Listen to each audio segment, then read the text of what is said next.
And I want to thank especially the government of Pakistan for helping arrest this monster. یہ اعلان امریکہ کے صدر Donald Trump نے کانگریس کے ایک مشترکہ اجلاس سے خطاب کے دوران کیا، جس کے فوراً بعد امریکی اخبارات میں یہ خبریں آنے لگیں کہ کس طرح پاکستان نے امریکی سیکیورٹی فورسز کے انفارمیشن پر ایک افغان شہری کو بلوچستان میں پاک افغان سرحد کے قریب سے گرفتار کیا اور پھر امریکہ کے حوالے کر دیا۔ اچھا، اس میں وہ لگتا یہ ہے کہ ان کو پہلے سے انفارمیشن دے دی گئی تھی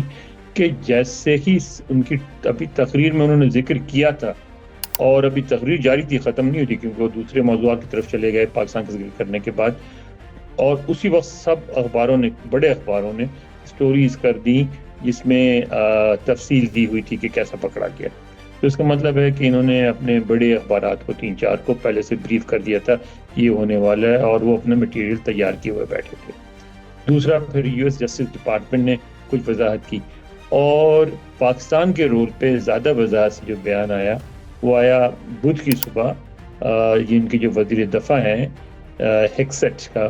پیٹ ہیکسٹ کا، اس میں انہوں نے ذرا واضح طریقے سے وضاحت سے بتایا کہ پاکستان کا کیا رول تھا۔ فاکس نیوز کو ایک انٹرویو، آپ کو پتہ ہونا چاہیے کہ فاکس نیوز اس وقت امریکہ کے موجودہ حکومت کے بہت قریب ہے، تو ان کو ساری چیزیں سب سے پہلے ملتی ہیں۔ تو جب اس نے سوال کیا کہ ہاں بھی پاکستان کا کردار کیا تھا، تو انہوں نے انگریزی میں جو فوری ایک طور پہ ریئیکشن ہوتا ہے، تو انہوں نے یہ کہا کہ یس تھینکس انڈیڈ ٹو پاکستان، یعنی کہ پاکستان کا سچ مچ بہت بہت شکریہ۔ پھر انہوں نے وضاحت کیا کہ ہم نے انفارمیشن پاکستان کو دی کہ یہ جو شخص، اس کے بعد میں یو ایس جسٹس ڈپارٹمنٹ نے جس کا نام بتایا محمد شریف اللہ، اور جس کو جعفر بھی کہتے ہیں، وہ پکارنے کا نام اگر جعفر ہے تو کہنے لگے ہم نے ان کو اطلاع دی کہ یہ ایک خاص ٹائم بریکٹ کے دوران وہ افغانستان سے پاکستان آئے گا۔ تو پھر پاکستان نے ہماری انٹیلیجنس انفارمیشن پہ عمل کرتے ہوئے اس کو گرفتار کیا،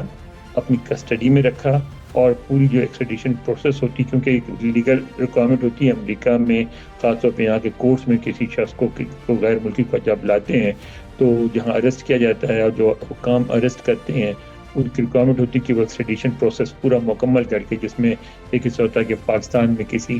جج کے سامنے یا مجسٹریٹ کے سامنے اس کو پیش کرنا، اور وہاں یہ ثابت کرنا کہ یہ غیر ملکی ہے اور یہ امریکہ کو مطلوب ہے یا کسی بھی اور ملک کو مطلوب ہے، اور اس ملک کے ساتھ ہم یا تو ہمارا ایکسٹریڈیشن کا یا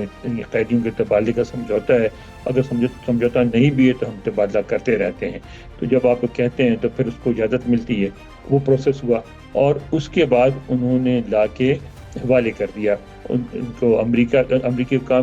حکام آج اس کو لے آیا بدھ کے دن، اور اس کو بدھ کے دن یہاں الیگزینڈریا میں، جو کہ واشنگٹن کا سبرب ہے، وہاں ایک عدالت میں اس کو پیش بھی کیا اور اس کے ریمانڈ لے گیا۔ مگر گرفتاری کی یہ کہانی تقریباً 1 سے 1.5 ماہ پرانی ہے، اور اس کا آغاز ہوا امریکی CIA اور پاکستان میں ISI کے سربراہ عاصم ملک کے درمیان ایک ٹیلی فونک رابطے سے۔ جو تعاون ہوا وہ 2 حکومتوں کے درمیان نہیں بلکہ 2 انٹیلیجنس ایجنسیز کے درمیان ہوا، یعنی جو CIA کے سربراہ ہیں یا نئے سربراہ، انہوں نے ہماری جو مین انٹیلیجنس ایجنسی ہے ISI، ان کے سربراہ سے بات کی، اور اس کے بعد پھر دوبارہ اس ایشو پہ پہلے فون پہ بات کی، پھر جب فروری میں جو وہ ہوا وہاں جرمنی میں جو ایک کانفرنس ہوتی، سیکورٹی کانفرنس، وہاں بھی ان سے ملاقات کر کے بالمشافہ گفتگو کی۔ پھر اس کے بعد یہ بھی بات سامنے آئی کہ جب آپریشن ہو رہا تھا اس دوران CIA کے سربراہ اور جو ISI کے FBI کے ان کے نئے سربراہ ہیں کاش پٹیل، وہ دونوں مسلسل انگیج رہے ہمارے ISI کے سربراہ سے، اور اس پہ ساری یعنی سارا کچھ نگرانی کرتے رہے تینوں مل کے۔ تو اس سے یہ بات بالکل واضح ہو گئی کہ یہ جو کوآپریشن ہے وہ سیکورٹی ایجنسیز کے درمیان۔ اس گرفتاری کے بعد پاکستانی ذرائع ابلاغ میں یہ کہا جانے لگا کہ یہ پیش رفت پاکستان اور امریکہ کے درمیان تعلقات، جو تقریباً 1 دہائی سے اتار چڑھاؤ کا شکار ہیں، میں ایک بہت بڑی پیش رفت ہے کہ کس طرح امریکی صدر ڈونلڈ ٹرمپ نے کانگریس کے سامنے پاکستان کے کردار کی تعریف کی ہے۔ مگر کیا حقیقت میں ایسا ہی ہے؟ دیکھیں، اس کی اہمیت کو سمجھنے کے لیے آپ کو ذرا تھوڑا سا جو ماضی قریب ہے اس میں جانا پڑے گا۔ 2011 میں جب اسامہ بن لادن دریافت ہوئے تھے وہاں ایبٹ آباد میں، پھر امریکی فوجیوں نے ایک آپریشن کر کے ان کو وہاں مار دیا، تو اس کے بعد سے پاکستان اور امریکہ کے تعلقات میں کشیدگی پیدا ہونی شروع ہو گئی تھی، اور صدر کے پہلے ٹرم میں تو اس حد تک پہنچ گئی تھی کہ انہوں نے سب سے پہلا ٹویٹ ہی پاکستان کے بارے میں کیا تھا، جو کہ بڑا نگیٹو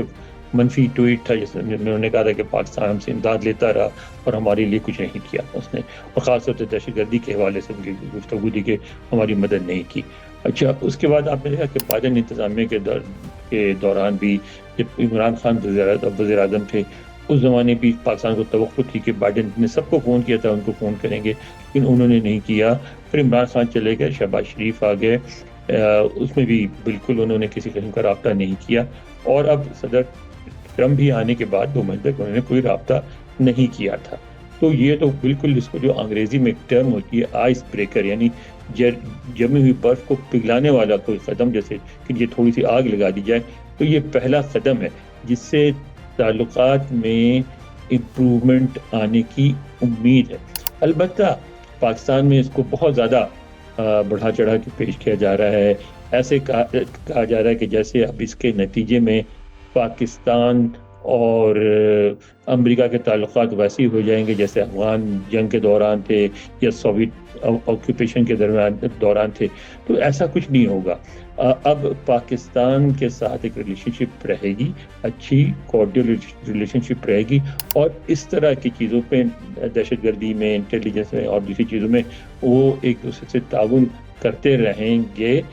لیکن کوئی اس طرح کی لانگ ٹرم کوئی آپ کا کوئی سمجھوتا، کوئی اس طرح کی کا معاہدہ یا اس طرح کی کوئی بات ہونے نہیں لگی۔ ماہرین یہ سمجھتے ہیں کہ امریکی انتظامیہ یہ بات جانتی ہے کہ ان کے زیادہ تر مفادات کا تعلق پاکستان کی عسکری قیادت سے جڑے ہوئے ہیں، اسی لیے انہوں نے اس معاملے پر بھی براہ راست عسکری قیادت سے رابطہ کیا ہے۔ اب سوال یہ ہوتا ہے کہ اس کا مطلب کیا ہے؟ اس کا مطلب ہے وہی جو سمجھا جا رہا ہے پاکستان میں، یعنی کہ امریکہ کی جو روایتی پالیسی رہی ہے لیٹ 1950 سے اور اب تک، وہ یہ ہے کہ پاکستان میں اگر ان کو کسی کی ضرورت ہے تو پاکستان کے افواج کی اور سیکورٹی اداروں کی، اور سیاستدانوں میں دلچسپی ہو سکتی ہے،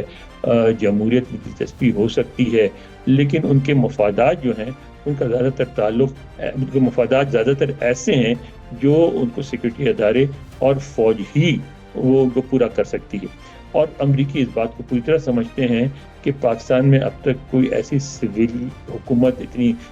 حکومت جو ہے اتنی مضبوط نہیں آئی ہے کہ جو فوج کو کوئی کام کرنے پر مجبور کر سکے۔ فوج اپنی مرضی کے مطابق کوئی کام کرتی ہے، اپنے فیصلے خود کرتی ہے، تو اگر فوج سے کام لینا ہے تو اسے براہ راست رابطے رکھنے پڑیں گے۔ تو اس سے یہ بات بھی واضح ہو گئی کہ وہ فوج سے براہ راست رابطہ رکھیں گے۔ مزید نیوز اپ ڈیٹس اور ڈیجیٹل سٹوریز کے لیے سبسکرائب کریں ڈان نیوز پاکستان۔